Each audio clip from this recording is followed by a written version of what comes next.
Liverpool's also out to the Champions League and beaten by the better team over the two legs for me. Yeah. And it's not a jibe at Liverpool. I just think the standard of a couple of seasons ago, the standard of the Premier League was compared to our European counterparts, footballing wise, was so superior. We were destroying them. For Man City to be out, for Liverpool to be out, two flagship teams for the past 5 years, really shows that how poor the league is right now. And let's be real, Liverpool hasn't broke a sweat. They're in third gear. No, you haven't played that great this season. We haven't. And Liverpool benefited from the failures of other teams around them. So you've heard it talk about. You said it. You heard it talk about all over the place. You know, the fact Arsenal haven't signed a striker. The fact that Man City haven't aged in midfield. Affinity Xtra. Be extra.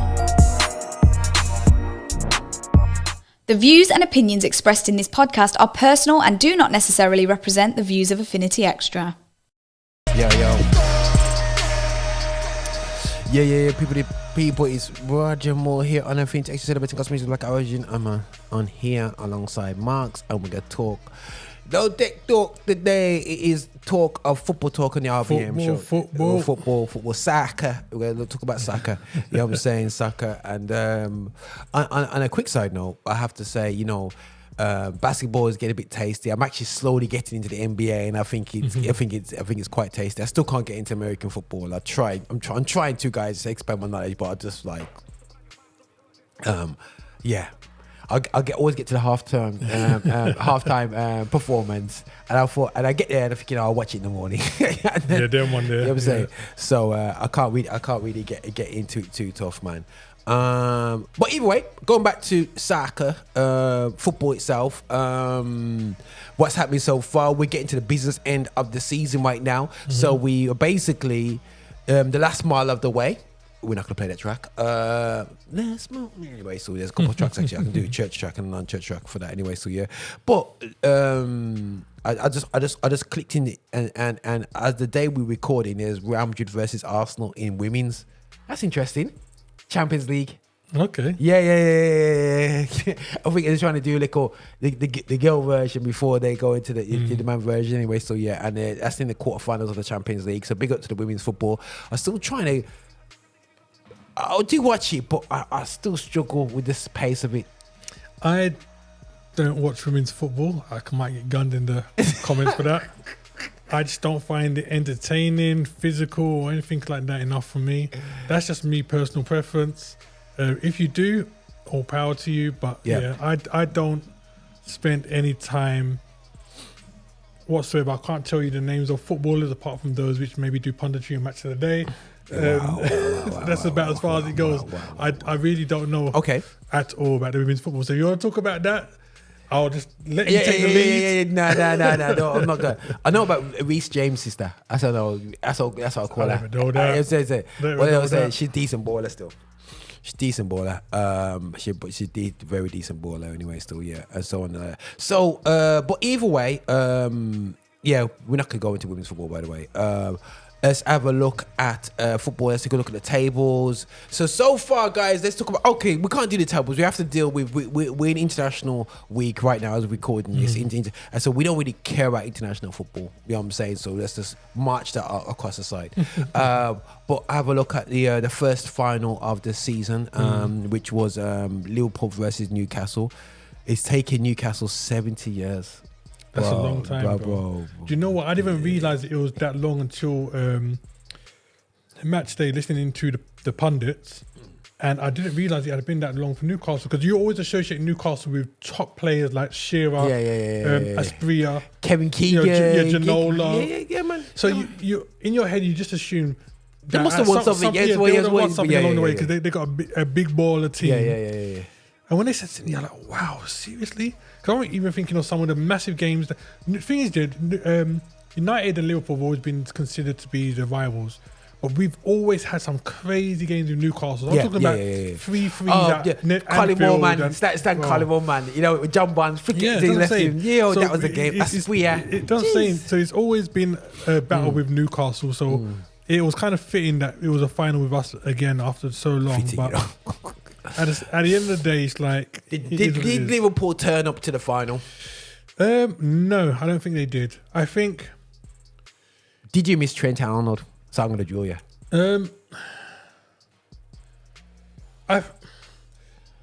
I don't know how to answer. I'll tell you why. Because we missed his quality on the ball. There's no doubt about that. His ability to pick certain guys out. Kwanzaa's defensibility. Yeah, You felt safe. We felt safe. But here's the difference here, that even if we had Trent in the team, and I was saying this even as a Liverpool fan, Newcastle defended so well that I think it still would have been hard for Trent to have picked out an attacker like a Jota, or Nunez, or Diaz, making darting runs, because Newcastle really defended well, and I think they would, even with Trent in the team, I think they would have been solid as they were on that day. Now Newcastle, and when Eddie Howe was available, and I remember talking to Anthony on the show, and he was like, I said, yo, I wouldn't mind him at Man United. And he was like, nah, I don't want Eddie Howe. I just think he was covertly a good manager. You know what I'm saying? Very good manager. You could say he was coming up like the same mold as the guy at West Ham now. What's his name? The English manager down at West Ham. Oh, goodness. I know he was at Chelsea. Yeah. And I felt like Chelsea was the wrong place for him. Can't believe I forgot his name. And for British managers, they don't seem to have Potter. Yeah, I don't think that British coaches have the opportunities and the patience. But even from fans, they have less patience. I'll tell you what it is. I think it depends. If your team is in the bottom half of the table, so 10 and below, I think if there's an English manager there, you get more time in the fans, more time in the club. The problem is that the teams in the top 10 are usually fighting for the title, fighting to get into Europe, whether it be the Champions League, Europa, or Europa Conference. So as a result of that, there's a slightly bigger demand on the manager. Do you know what I'm saying?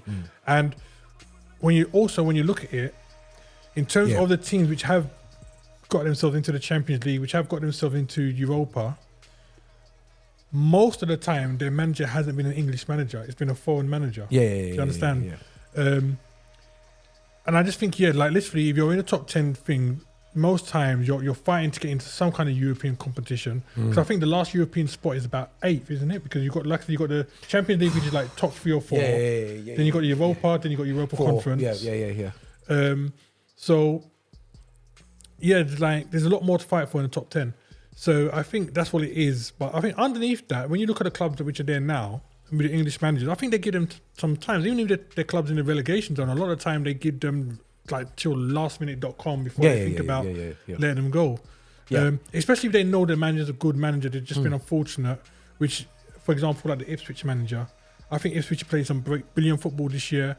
They've been very unfortunate in games. For them to get rid of their manager now would make no sense, because you're going to go down. And I think your manager will be the guy to bring you back up, because he's done it already. Yeah, I do think that teams don't really.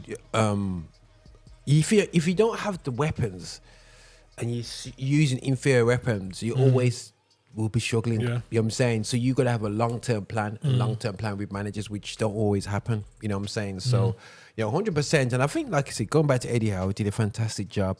Is you think about it, they've had Bobby Robson there, they've had Kevin Keegan there, bro. In all them years, bro, they never won nothing. You know what I mean? And I'm a Man United fan. Trust me, guys. We like torturing Newcastle. We beat them in 2 FA Cup two finals. We beat them in Carabao. We beat them in the FA Cup final, and then we beat them also when they were first, and they were killing it, bro. That season they were playing football, bro. Like that was. Sure, Ginola, Albert. I've literally got a list there.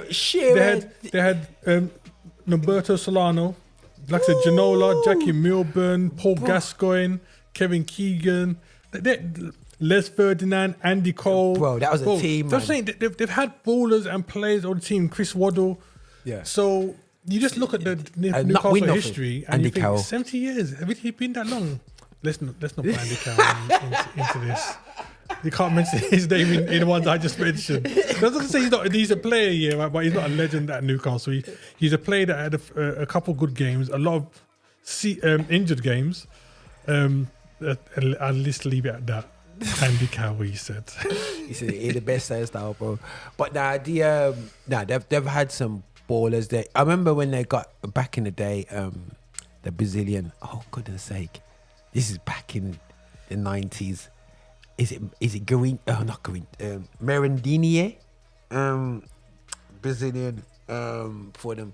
And it didn't last there because it's too cold, man. Yeah. It's just too cold. You know what I mean? And that was like before. They've had some ballers, man. I'm just looking at the list still. It's like, Keith Gillespie, bro, and old man like that. Given was in goals as well, for a few seasons. Kieran Dyer was a nice player. Ben Arthur, Jermaine Janus. They've had players come through. There. And you know what? Underrated players are like Amiobi. Yeah, underrated Bruno player. Guimaraes. Yeah. Bro, he's a good one. You know what I'm saying? He's at the club there still, and like he's doing things, and he's captain, man. He was so emotional.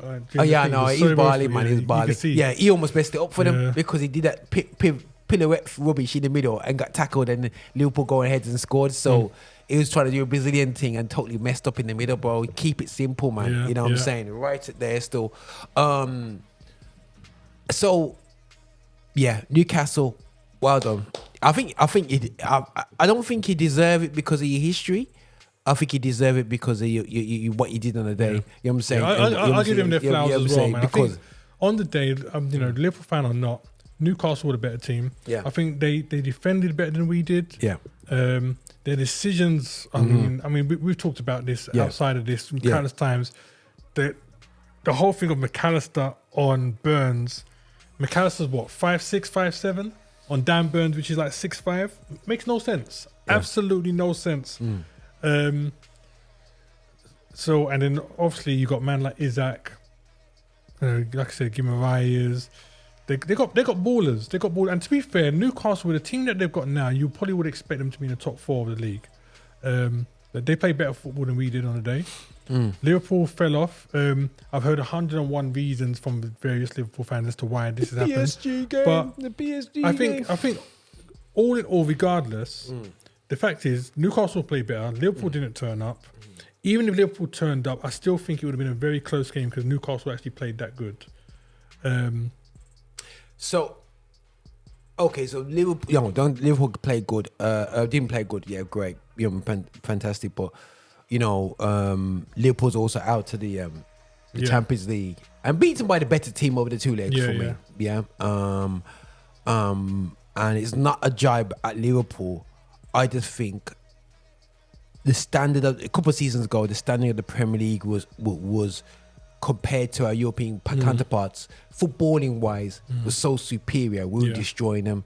For Man City to be out, for Liverpool to be out, two flagship teams for the past 5 years, really shows that how poor the league is right now. And let's be real, Liverpool hasn't broke a sweat.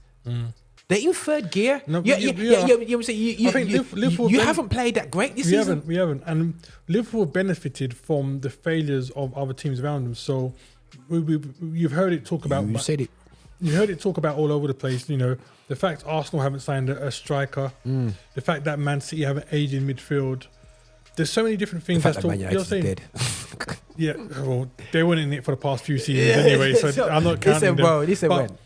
You're saying there's a number of reasons why we can say whatever, but there's a number of reasons we can say why Liverpool are in the position they're in. But nevertheless, there's not any team in the Premier League this season for me apart from Nottingham Forest, which I would say have been playing good football.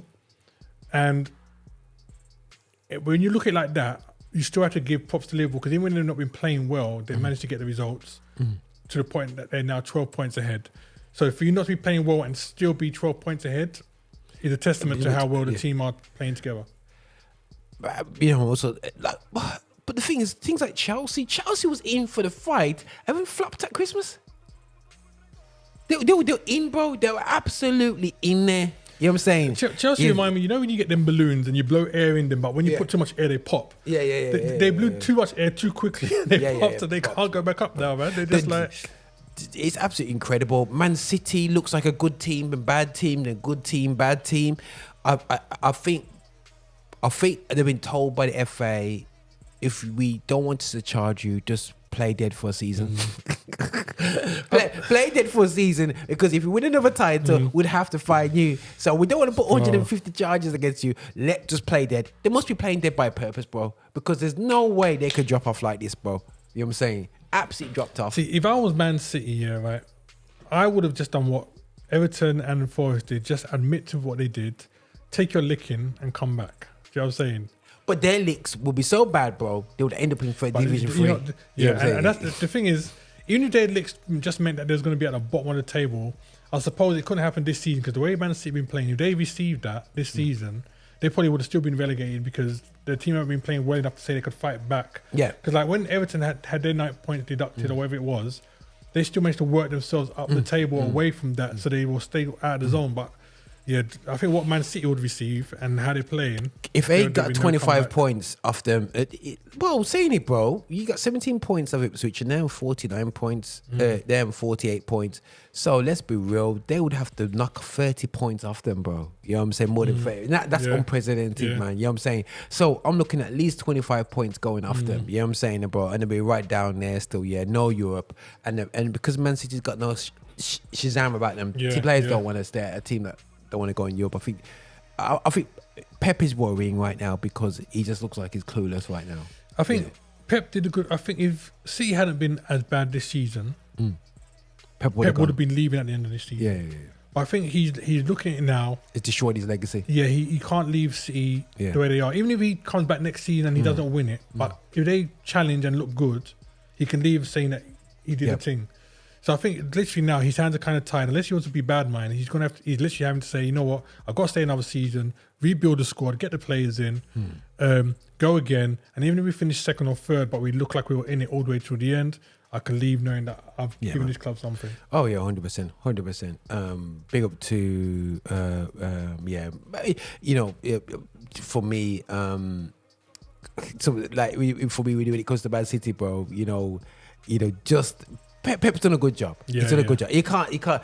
As much as I feel that he's always been in it, had the silver spoon, he's always had it easy. You know what I'm saying? You know, as far as I'm concerned. You know what I'm saying? So for me, he hasn't proved to be able to do. You see, like Alex Ferguson coming to the mix, and Klopp, Mourinho, they come from a underdog situation and they made it. You know, Ferguson's winning stupidness with Aberdeen. You know what I'm saying? You know what I mean? We coming. So you got some kudos about you. And that's you know the what thing. I'm saying? Like, I would like to see Pep at like a Newcastle, a Bournemouth, a Nottingham Forest, to see how well he would do. Because like you said, if you're basing it on what you do with a standard team, Pep for me hasn't shown himself to be the best manager in the world. No.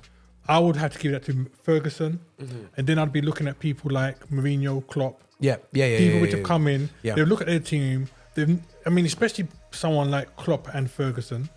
Klopp came in. He didn't have the money to spend and buy like 101 different players. Yeah, man. He bought in. Don't get me wrong. He spent money on players, but he bought key players. So he spent money on Van Dijk. He spent money on players that came in and did a good job.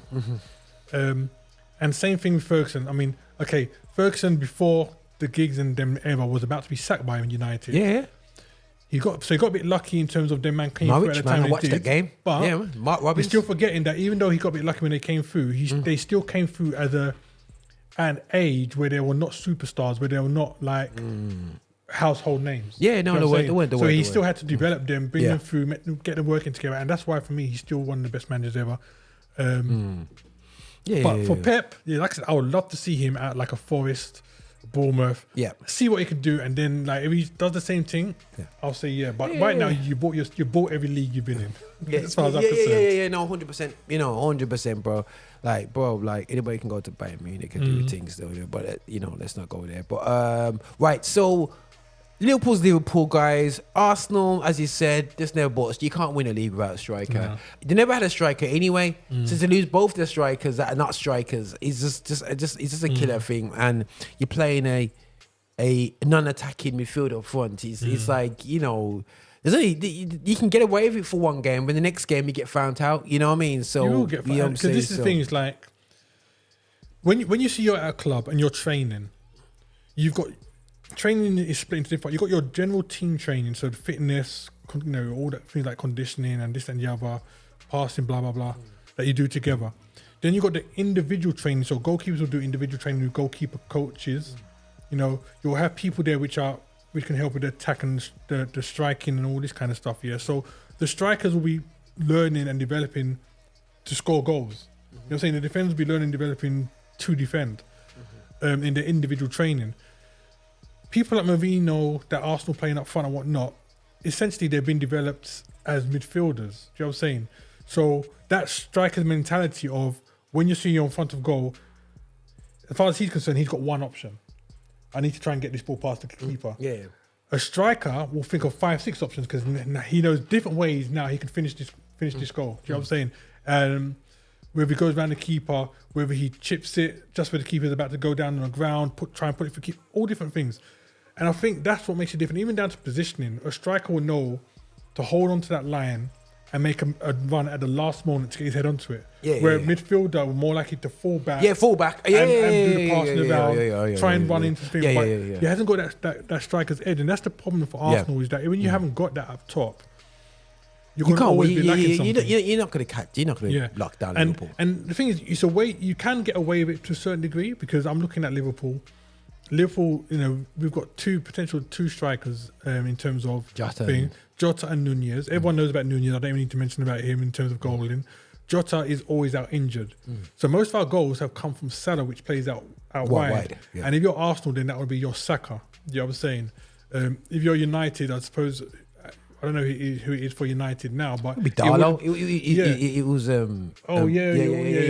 So he's got injured. So that's where the goals are coming from. So if you've got someone that can come in and still give you those goals, you can kind of get away with it. But if you haven't got that and you haven't got a striker up front, it's a problem. And it shows because as soon as Saka went injured, Arsenal not been scoring in the same way. Do you know what I'm saying?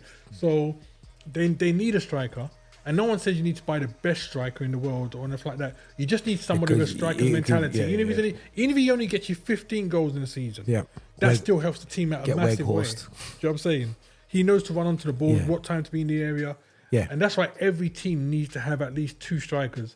I was watching, like Man United. Yeah, I was watching something that Gary Neville was saying, and he was saying there was one time at United where they had Sheringham, Van Nistelrooy, Solskjaer, and I can't remember who the other striker was, Rooney, I think it was, all at the same time. Do you know what I'm saying? Yeah. And that's four big... When they won the treble, forget that, bro. They had Ollie, Sheringham, Cole and York. That's it. That was a mix. I got it wrong. That was a mix. But it's four big strikers at the same time. Do you know what I'm saying? And that's how they won the final because literally you got Dwight and... Cole, and you can't get in there, and then you drop a Sheringham who's let's be real, high IQ strike. He's not gonna beat you for pace, high IQ, and then you got the goal hanging skills of Ollie. Yeah, your super sub for years. But you know what I'm saying, and that's what I'm saying is that when over the years, when you look at all the top teams which have dominated for periods of time, the thing where they've stuck out has been they've got that clinical guy for Arsenal. Henry, Bergkamp, Chelsea, Drogba, and man like that. Do you know what I'm saying?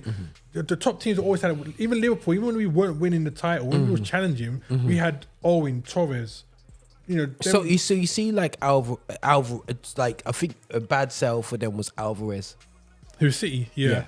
I don't understand City selling Alvarez and getting this good. You know what I'm saying? They've got. It makes no sense. Yeah. Unless they, I'm not. But I like Mamouche. I must admit, I like Mamouche. But he should have come in August. Yeah. Not halfway through the season. He's looking good. Yeah. But my thing is that I haven't read it up and I haven't seen anywhere where it said that Alvarez requested to leave Man City.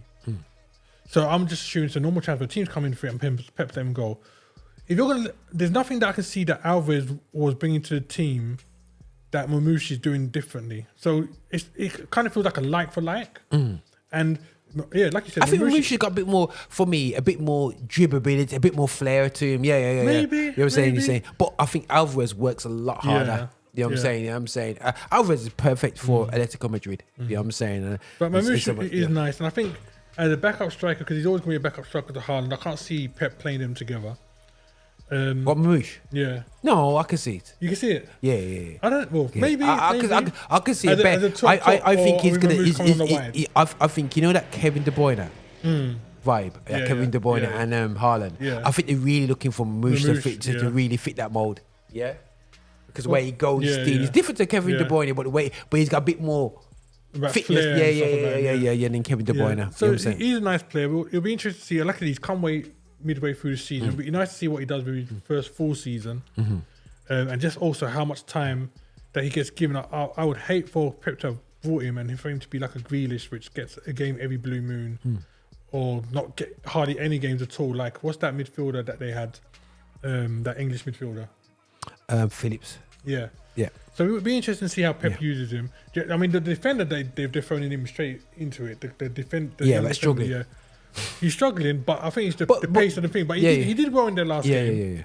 But I think the Premier League is one of those things. If you wanted someone to get used to it, you've got to have to throw them in straight off. Yeah, man. You got to take the hits if it don't work out, but throw them in, let them learn quick. No, 100%. So is Nottingham Forest going to make the Champions League? I'd say so. And if they don't, honestly, just based on the performance this season, I don't think it'll be a travesty. Right now, we've got the 9 games left of the season. They're 5 points ahead of Chelsea. So Chelsea need to win essentially 2 games to overpass them, and that's with Forest not winning. I think Forest are making Champions League. I really do.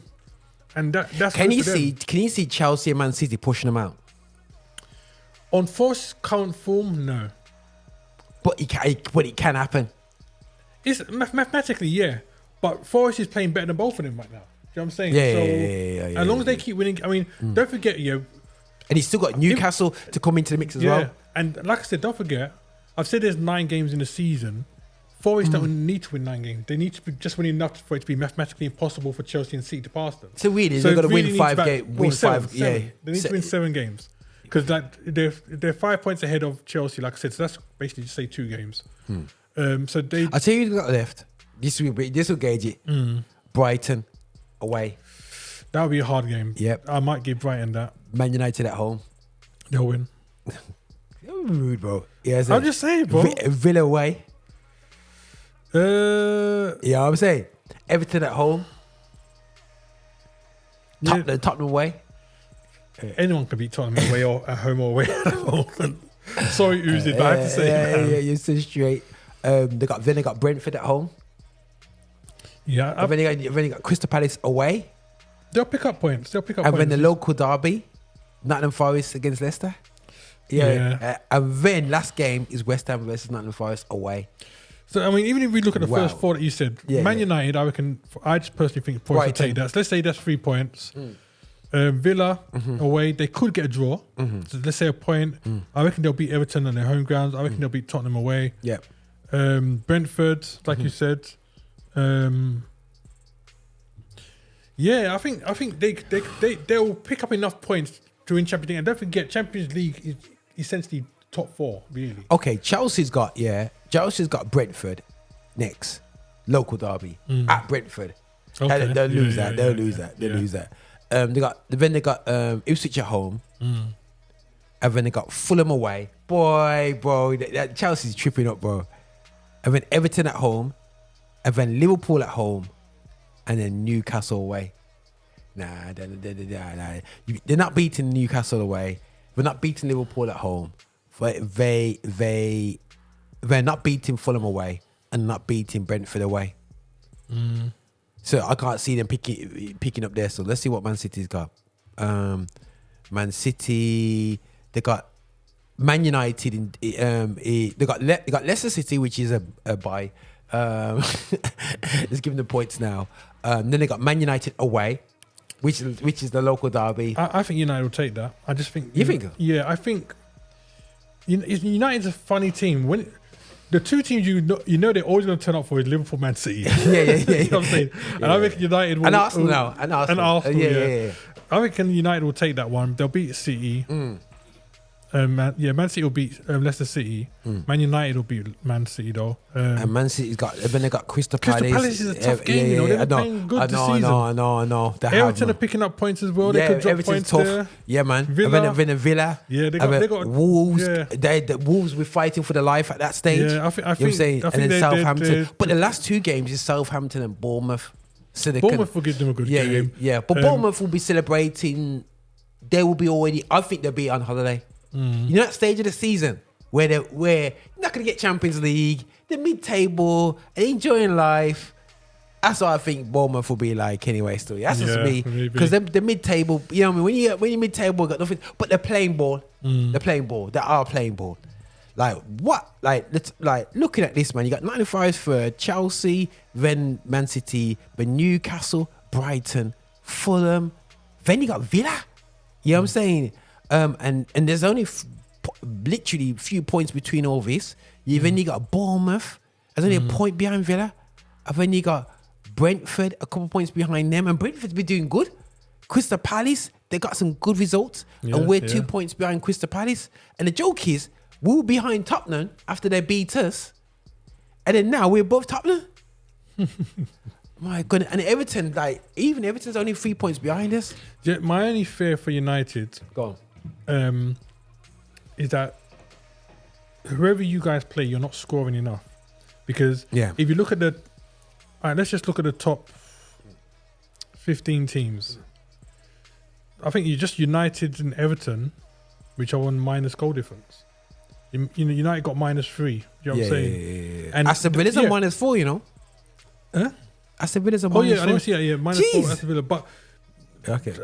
That's the only thing for United for me. I mean, is they're not scoring up. But I think United fans know that. It's the same kind of problem with Arsenal have. They haven't got anyone up front which is going to give them the amount of goals they need. Huh? Højlund scored. And that might be it for the rest of the season. Okay, right. So are you one of the guys that are apologising about Xerxes now? What about him? He's playing so good right now. I never had any problem with Xerxes in the first place. My only thing with Xerxes was I felt United were playing him out of position when he first What come. is his position? A lot of people don't agree with me. I think Xerxes will prove to be a miracle work on the wing. I really do believe that. And I'll tell you why. He hasn't got the pace, but he drives at defenders. And that's what you want from a winger. You don't necessarily need them to have pace. They need to be able to get past guys. And if you can dribble past them, get into the box, lay it off forever. I really think that Xerxes on the left, what is he, left footed or right footed?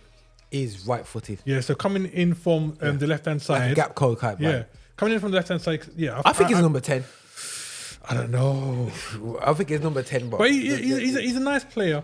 I wouldn't take him at Liverpool. And again, not because I don't think he's a good player. 35 mil, 25 mil. No, he's a decent buy. He's a decent buy. I wouldn't take him at Højlund Liverpool. was 80 mil. And that's robbery. I would have got Xerxes ahead of Højlund. But the only reason I say I wouldn't take him at Liverpool is because I don't think Xerxes would bring to Liverpool anything that we haven't got already. Yeah. You know what I'm saying? Yeah. But United needs someone like a Xerxes. But the problem is you've got maybe 3 players in your team which you can say like week in, week out at the moment on current form is going to give you 100%, and he's one of them. As Bruno and Onana. No. I hear that, brother. I hear that. Yeah, man. Cool. So, who could win the league? Well, it's a given. I think Liverpool won the league. Even when you look at our fixtures, I think, like I said, there's 9 games left of the season. Ever leave the league, bro. Think about it. There's 9 games left of the season.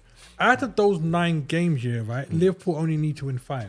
And you ain't got no cup games. You know what I'm saying? So we ain't got no cup games. So it means man's fresh. No FA Cup. Nothing. This is our focus now. This is our focus. So literally, isn't that strange for you guys? No, because I think if you ask any Liverpool fan, and no, forget about Liverpool. If any other team was in that position, Arsenal, Man United, Chelsea, City, any of those fans will tell you, actually maybe not Man City, any other club would tell you they would prefer the Premier League over like the FA Cup, the Carabao Cup. Teams that haven't won the Champions League might say Champions League, but Liverpool over the years that we weren't winning the league were winning Champions League more than once. Do you know what I'm saying? Okay, yeah. So for us, the title, especially considering the last one we won was during COVID, the fans couldn't celebrate. So for us, the title at the beginning of the season, even if we lost every other one, that would have been the one we would have wanted. And yeah, I think any other team there would say the same thing. Even now, Nottingham Forest is about to get into the Champions League, but I guarantee if you ask any of them, would you prefer to be in the Champions League or win the title? They'll stay win the title. It is what it is. Okay. So, cool. All right, cool. So you can win your title and catch us up. Yeah, win the title. Catch us up. win the title, and then I'll be heading down to Liverpool. I catch it when United. I'll be working down to Liverpool. We've had this discussion already. I don't need to say it already. The reach, bro. You're forgetting that there was a point that you're forgetting that there was a point Man United were chasing Liverpool. You had to catch us up. All that's happened is you overtook, and now we think the I forgot because it's so long ago. Bro, listen.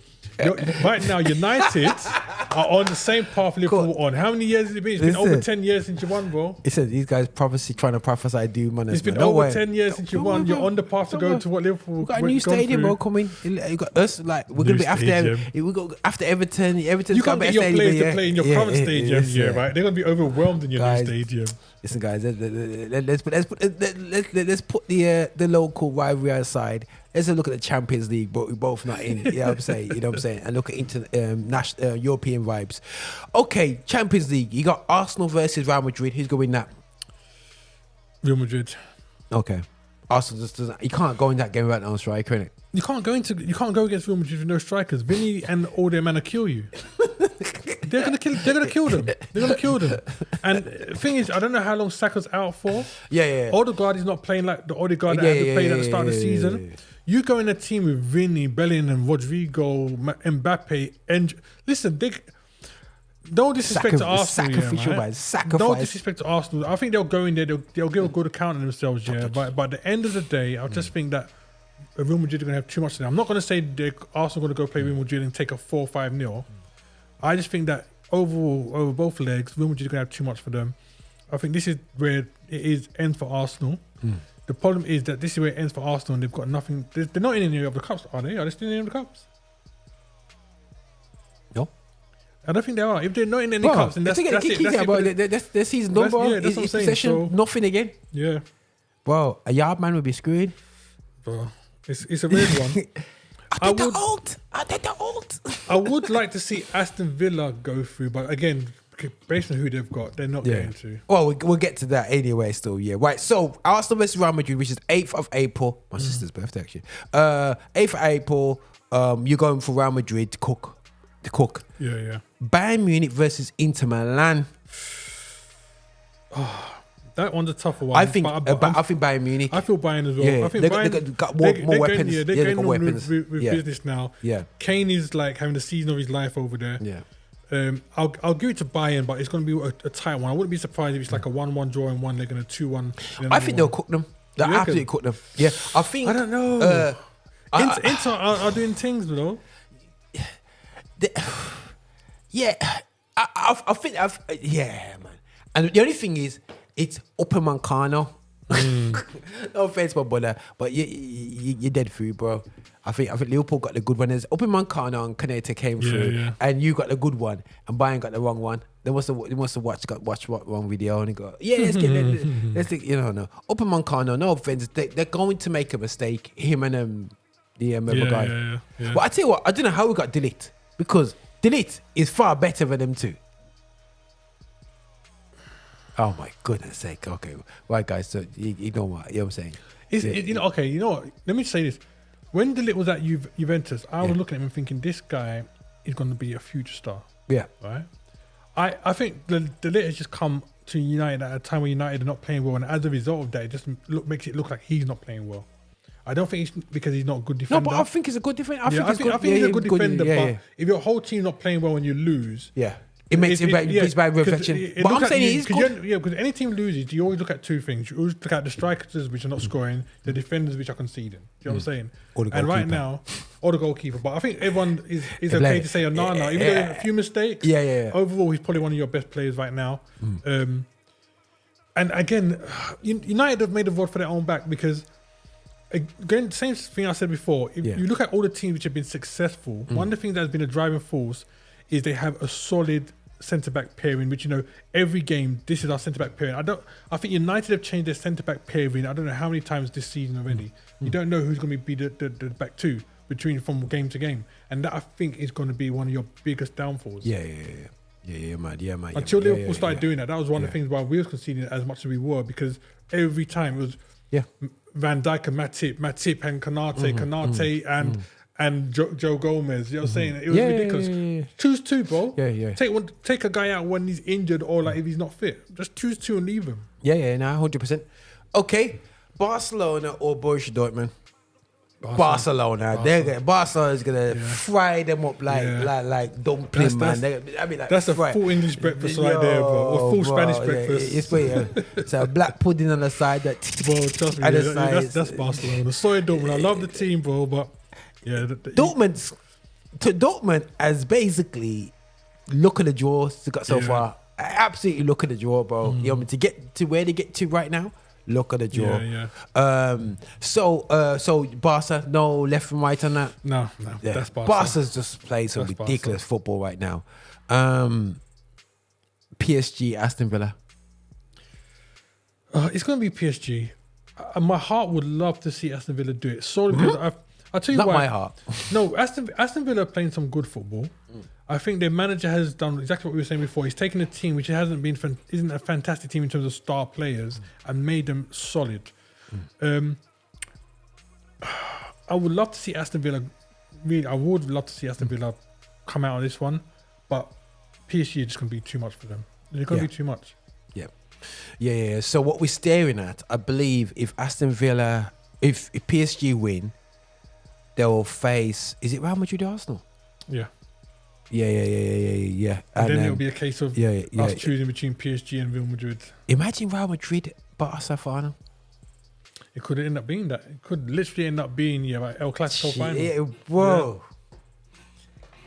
I think people will be annoyed, with that throughout Europe because them two clubs are almost putting themselves as they are number 1 and 2 clubs in the world, and it really shows the dominance. I think them two clubs have benefited from a Glasgow Celtic and Rangers situation, but in La Liga. You know what I'm saying? How would that affect the coefficient if they in the final? Yeah. Spanish clubs will come through. You know what I'm saying? So, okay, cool. That's Champions League and stuff like that. Still, what else is? I think we've done good.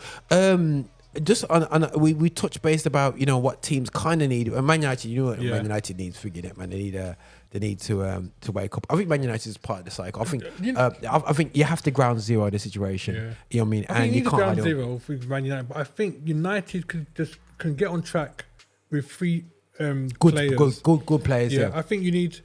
I maintain this as much as Bruno Alvarez has saved you guys the past few games. I maintain that I don't think he's captain material. No. I think you need to get another solid CB. And even if he doesn't get called your captain, but somebody that's going to be shouting at everybody on that pitch, a proper solid midfielder. I don't think you need creativity. I think you've got enough creativity in midfield. You need a solid guy. Striker, clearly. And I think you need another CB. You've got an aging defence. Apart from De Ligt and Yoro, all your other defenders are aging. I think this Hayden youth has been really good. They got Euro, you know what I'm saying, got De Ligt. So it's not that aging. They got 3 players. De Ligt's only 26, 27. I don't think he's even 27. I think he's quite young. And then you got Euro, who's 19, teenager. Because you got Martinez, Evans, Maguire. Those guys, I'm sure, are much older. Okay, Martinez I'm sure is about 27. Obviously Maguire is 31, 32. I think Maguire, he can be a good job. Let go Lindelof. He can just do a job for another season because he just comes in and does a job there. In the system, it suits him because we play a back 3. You know what I mean? It suits him being that guy in the middle against certain teams, not every team. I think wide, if you got Durgo, we can't get rid of Shaw. You want him? You want Shaw? I don't know if someone posted it in the party. I'll give you £1, man. He can wait. Was there a video posted party about how much he was earning? Bro, why he's been injured? Yeah. It's a disrespect, bro. 58 million, bro. But the worst thing is, he gets fit and goes and plays for England and comes back injured. England should get sued for that, though, bro. Sued. I saw him in Euros, bro, and never see him again. Absolutely sued. And he also needs to be sued is for selling defective goods. Is Chelsea. Mount. Yeah. And I think Mount is a good player. He just never been fit long enough. See, you have to... Jeez. You have to... When it comes to... I don't want to make it a United thing here, but you have to ask 2 questions about United here. Is that, who have you got scouting players? And 2, who have you got re-signing players? Because any scout worth his money would have looked at Mount, because he was injury prone at Chelsea. Yeah. Would have looked at Mount and said, you know what? As much as we need a midfield, there's no point bringing in a guy that's not, if he's not going to play for us. But that's a 20 mil player, bro. Do you know what I'm saying? We see what Guan. And then, like, for sure, even like people like Phil Jones or whatnot, it's like you look at it and you think to yourself, who is re-signing these players? These players didn't have like 10-year contracts. You know what I'm saying? Somebody somewhere is saying, you know what, you're injured, but we're going to give you another contract. I'm thinking, by the time you give them that contract, you've already seen the track record. But it's a banker's approach, bro. They had a money man running the project. Players are assets, so you keep them in contract because it keeps the balance sheets the right way. So that's the way they've ran their club for the past decade. And this is why I've got hope, because I'm looking at the players that are brought in the last wave, yeah, and them players, Xerxes. People can say, "Oh, he's not brilliant," but for £30 million player, that's a good buy. He's not a brilliant. When you buy a player for 30 million, you're not expecting anything too great. If you get a good, you get a good, and he's done all right. He's playing games. Durgu, he looks a young, fit, healthy young guy. Will get better. You look at Delete, I think he's done good. Mezzarari, he's done really good. These guys are coming and done a job. You know what I'm saying? And I think it's a good news that Anthony and Rashford and Sancho's done, not brilliantly, but done okay. You know what I'm saying? That means we can sell them, because everybody was wondering what they're going to be like outside. Anthony ready to be sold easily. You're going to have a load of Spanish clubs lining up now for Anthony. Rashford, people can say, okay, yeah, I don't really think he's done anything special at Villa, but somebody will pick him up for 40 mil. Yeah, that's easy enough. And if it's Sancho is in the same boat with Chelsea, you know what I'm saying? People go, okay, we can do a job with him. You know what I'm saying? So if we can get rid of them players and get 100 mil for all three, bro, we can do our thing. You know what I'm saying? Yeah. And I think Ineos has got a better system in place. And bro, what I love about them, man, yo, if you're not doing your job, just sack your backside, bro. See, the only thing for me is I agree with you. Guys like Xerxes and whatnot, they're good. And like I said, you didn't pay pounds for him like you do to some other players.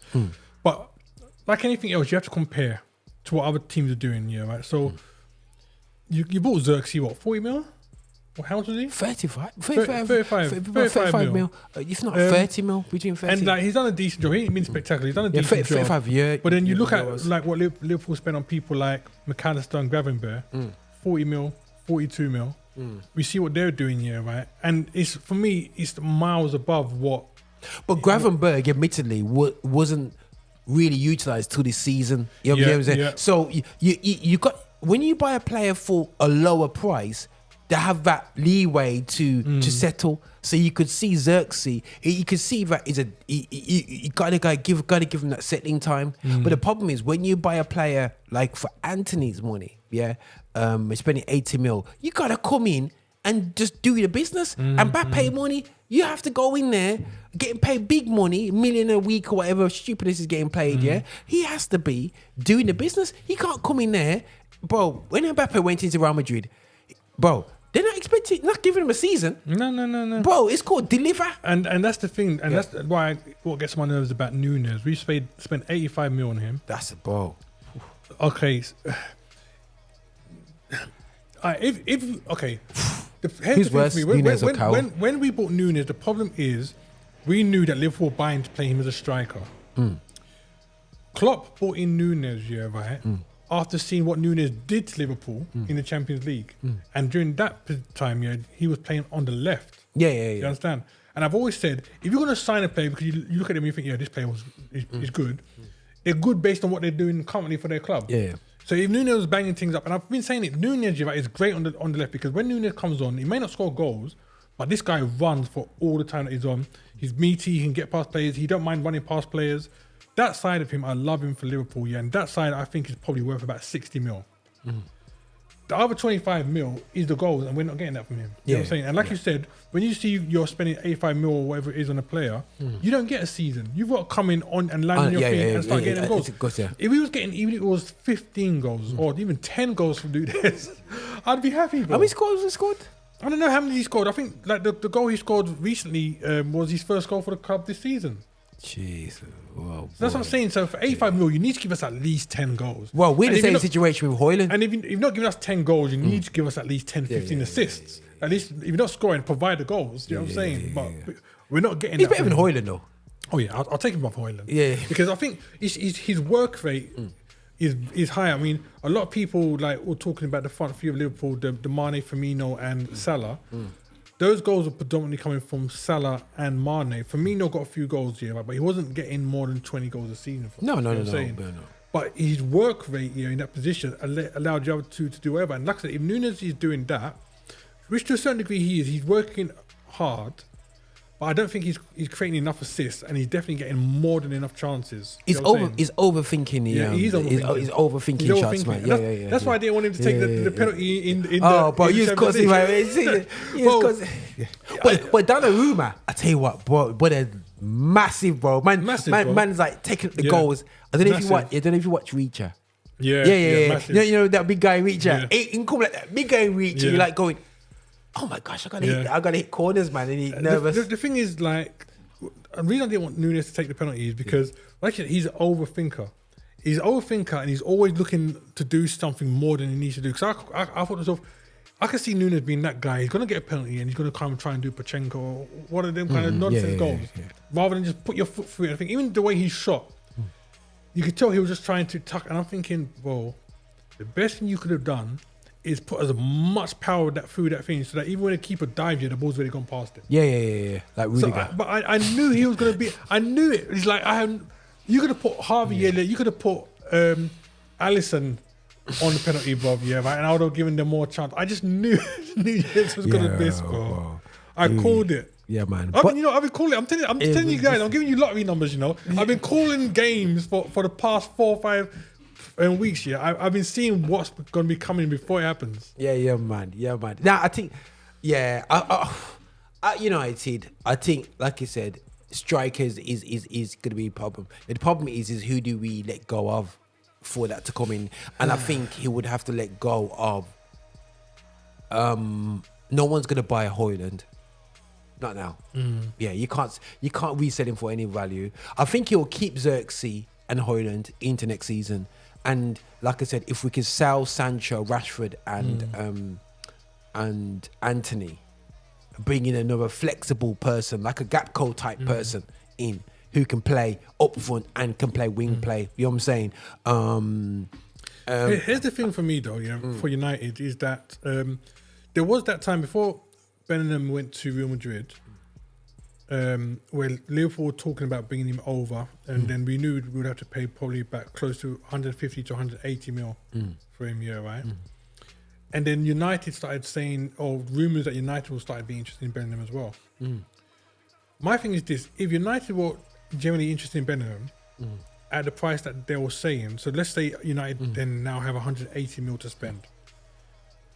If I'm the owners of United, and I'm literally looking for let's get 250 million together, release about 7 man, give them out the 250 million, and bring in 7 man. Yeah. Because like I said, if you look around, you can buy it. Because like I said, McAllister, Gravenberg, them guys cost 40 mil, bro. So 250 pounds with that, you're talking about you could definitely bring in about 5, 6 guys. But I believe the current management team that they have now is going to do that, bro. You know what I'm saying? Because they are, because how much money are they going to be given is the question. But the thing is, they've sneakily bought in players for next season. They got the Kone youth. You know what I'm saying? They've got they've got Martins. Bro, he look big, bro. He fills out, bro. He's 16. Bro, he's 16, 6'3". Bro, you got a black boy there who's 6'3", pure blood.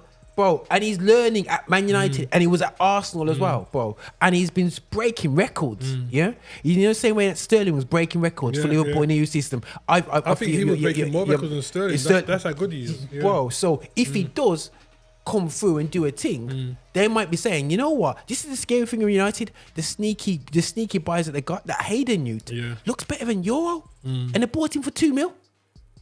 And he looks more competent to deal with the Premiership type players than Euro. Euro will get good because you can see he's a bit more experienced baller, but he looks a bit afraid at certain scenarios in the league.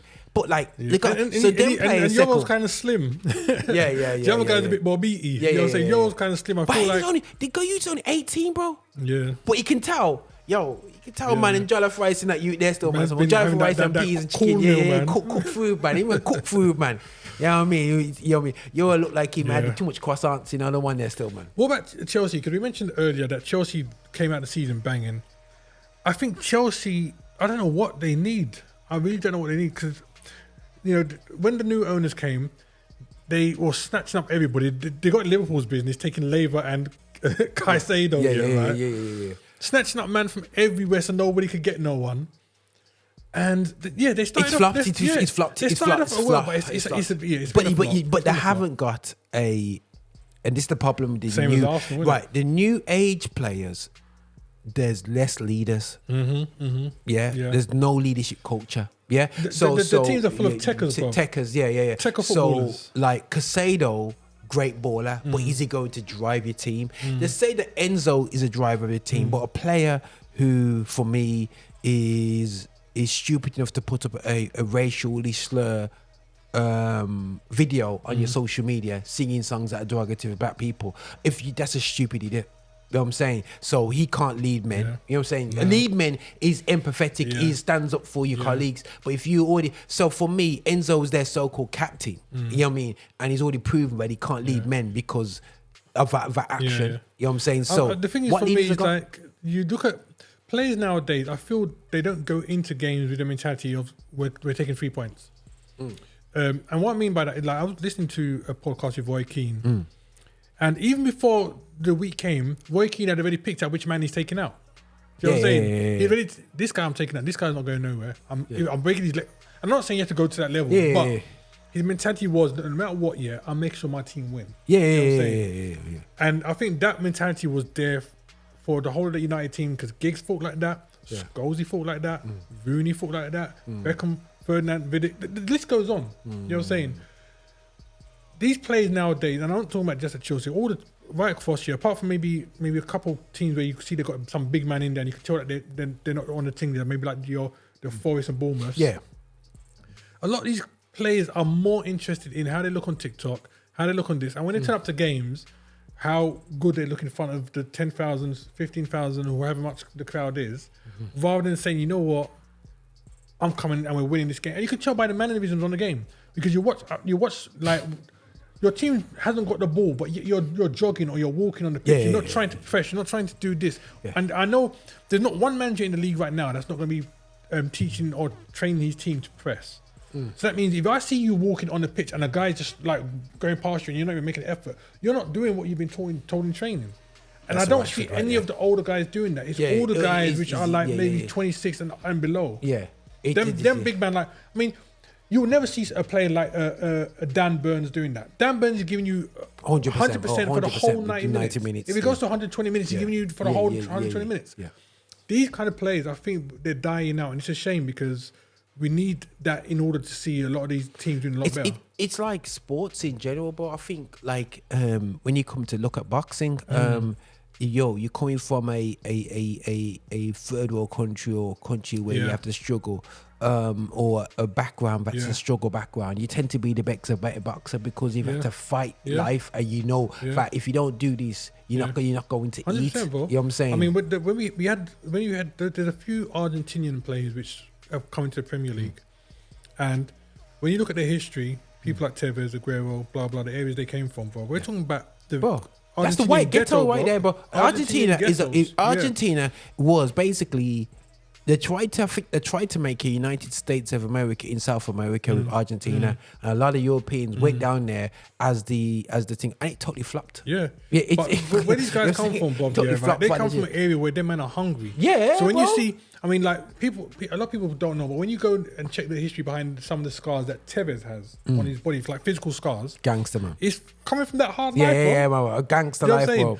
So these guys come from the Premier these guys League, come from some gangster areas, they man. give you everything on the pitch. You know what I'm saying? And even if you don't go that deep, say Argentina, players like obviously a Liverpool fan, I'm going to be talking about Liverpool, but your players like your Gerrards, your Carragher's, blah blah. Regardless of whether you think they're good players or not, right? These are the kind of players that give you 110%. You know what I'm saying? 110%. But the group hard, bro. The group hard. Rooney. You know what I mean? These guys are group hard. Bro. You know, McKean. These guys are not silver spoon ballers. And I think that football's gone into a more of a middle class game, especially in the UK, outside of London, especially as well, because I find that the parents that can afford to bring their children to football are the one who's succeeding. The parents that are there for the children, they're picking them children over the children that are from that need mentorship, and majority they tend to be black youths in the community, and because they're a bit more wild, they tend to not, go with them, even though they got the gifting and talent to be a baller.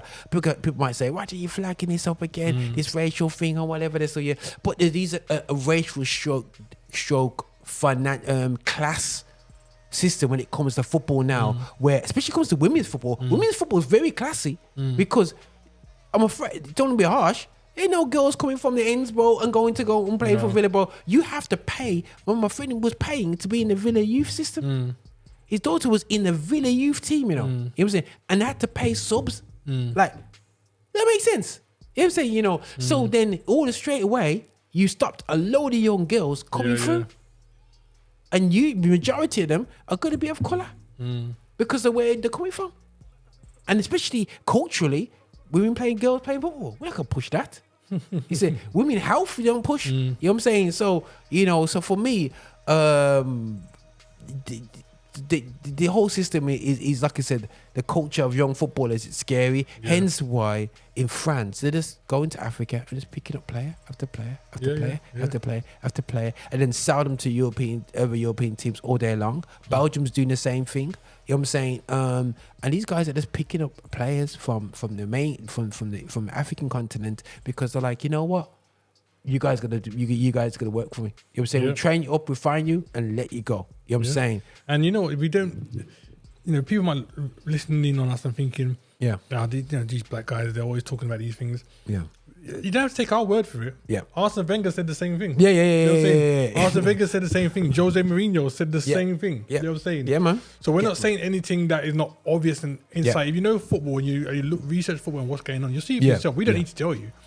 These mans which have been on the stage, which are not our colour, admitting themselves, listen, things is different with these African footballers. They're different. Yeah, man. You know what I'm saying?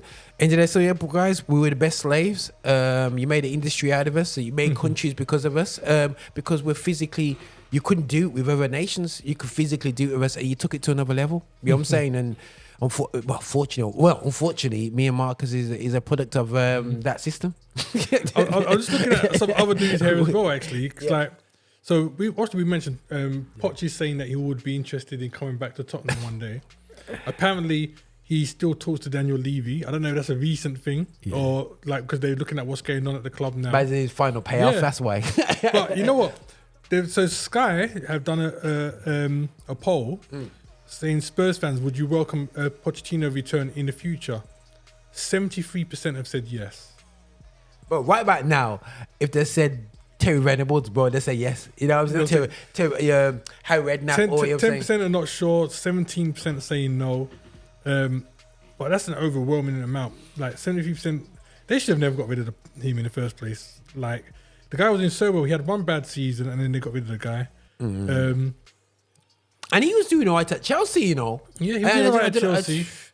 And the thing is, he's gone now. He's done Chelsea. He's done PSG.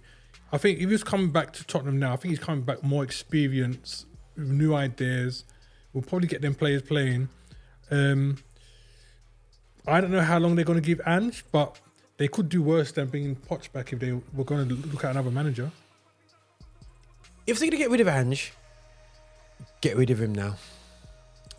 Just give it to the end of the season. And then the only problem is they're in the Euro situation. So as far as I'm concerned, they're gonna hang in there. Don't do a Mourinho with Ange. Yeah, that's the only thing that's hold back. If they went out the other day, then Ange out, and then at least you bring in the new coach if he's available. If it was Poch, you want Kovac now so he can get a feel of a squad. You know what I'm saying? There's nothing better, bro. End of the season feel of the squad, get an end of the season boost, and then know what go into the transfer deadline. The transfer window hardcore. You know what I'm saying? So that's the way it works out, man. But yeah, guys, I think our time is up here on the RVM show. What, you got some other news from Man United there? Yeah, I just want to get your opinion. What is your view on the ticket price rise? Bro, it's called. I'm paying more for eggs now than I paid last year.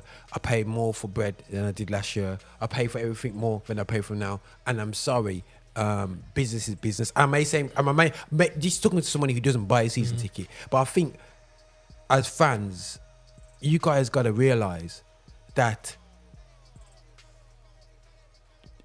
these owners are not here to bankroll you coming to see the game. You know what I'm saying? You know, and everybody wants them to bankroll. And I think with Man United, there's entitlement in the fan club, the fan base, that these guys can't run it like a business. You know what I'm saying? So I think for me, ticket prices go up. I think Arsenal's got the highest ticket prices in the whole. I think some of the clubs like that still, and it's still full. You know what I'm saying? Yeah. So for me, Man United will be still full, and I'm not. Everyone can criticize me for this because again, you're not a season ticket holder. It's not fair. But at the end of the day, still, when it comes to business, it's about supply and demand. You know what I'm saying? See, the thing for me, I think why it's been highlighted at United is because of all that's going on. They're releasing people from their contracts at work. You know, people are losing their jobs. At the same time, something which some might consider a bit more minor, you're stopping the workers which are there having a free lunch while they're working for you or whatever it is that they were offering before. I've never had a lunch. Right? Free lunch. Have you had a free lunch at work? No. But my point is, if this has been even at McDonald's, it was limited. Even if it's been a stable at your club for years, and I'm talking about even before they came along. Yeah. It's going to be a hit in the gut because why are you suddenly doing it? And especially those people which have been working there for 20 years, 30 years. You know what I'm saying? So all this is happening, and in the midst of that, you guys are announcing a new stadium. You know what I'm saying? So it seems like you're cutting people off this and you're announcing a new stadium, and then the increases are there. So basically you want the fans to pay for your new stadium because it's a 15% increase. Which, when you look at the ticket prices, let's say the tickets are 50 quid, right? Or 60 quid, whichever way you want to look at it, right? So you're talking about a big increase. At least about 10, 12, 10, 12. You're talking about a big increase in the ticket prices. You know what I'm saying? But the thing is, I would argue and say, as a business, if the business model is leaking right now, you got to fix it before you get to the next stage. Yeah. So if I was a business, I'll be looking at. We have to look I think. Let's look at football as a business, yeah? You know what I mean? And now, when you're coming in, and I saw the interview that they had with my guy the other day, and he made a valid point. The stupid buys that they kept on doing, from all the way down to Falco back in the day, they're paying 90 mil, just turning up, open the window, you lost 90 mil because of the stupid buys that they've done with Ajax, giving away a load of money to Ajax for all the ballers that they had and whatever, all the giveaway foolishness with monies and deals that they've done in the past, which a real scout would never have done. A real financial man. But basically, for me, the Glazers hasn't micromanaged it. And to be successful in business, bro, you have to. I think we gotta get out of this mentality that it's not a business, and especially with fair play, it is a thing where you can throw. Even Newcastle, they can't throw money at it. It's not that scenario. So I'm like fans. These guys, them have to do business. No one had the money in their pocket to give the Glazers any money. And they did it. You know what I'm saying? Give them a chance now to say, listen, I want to be turning my investment. You know what I'm saying? And I don't even think they want money back. They've put money in and they're just seeing it blow up. So you bring 250 million into the club and you've already paid out 100 million of it on players that are duff. You're paying that money on Anthony. You're paying the money out on you're paying Luke Shaw's wages. You're paying Mount's transfer, and you're paying for Mount wages, bro. That'll bond me. That Luke Shaw's wages. That'll bond the heck of me. You know what I'm saying? And then all of that, you just cut back. You know what I'm saying? Chop everything off, bro. You know what I'm saying? And start again. That's what I would do. You know what I'm saying? And as a good business, you have to review, because if you don't, you leak and die. They always say, what's dangerous? 1,000 paper cuts, innit? It's like 1,000 paper cuts. That's Man United from the down up. So that's my opinion anyway, guys. I can get criticised by that, but interesting. You know what I'm saying? You agree with me or you disagree with what I'm thinking? I understand the business side. As a business owner myself, I understand the business side. Sometimes you have to make decisions. Even if you don't want to make those decisions, you have to make those decisions. But I just look at it in the sense of there's certain things I think they could have done differently or better. 100%. Which wouldn't have impacted. I mean, like, instead of saying no free food whatsoever, you could have said, okay, food is just, rather than it being pay full price, it's going to be discounted. So we make a bit of money, but you don't have to pay full price. Or, you know what? You know, we've got how many staff there.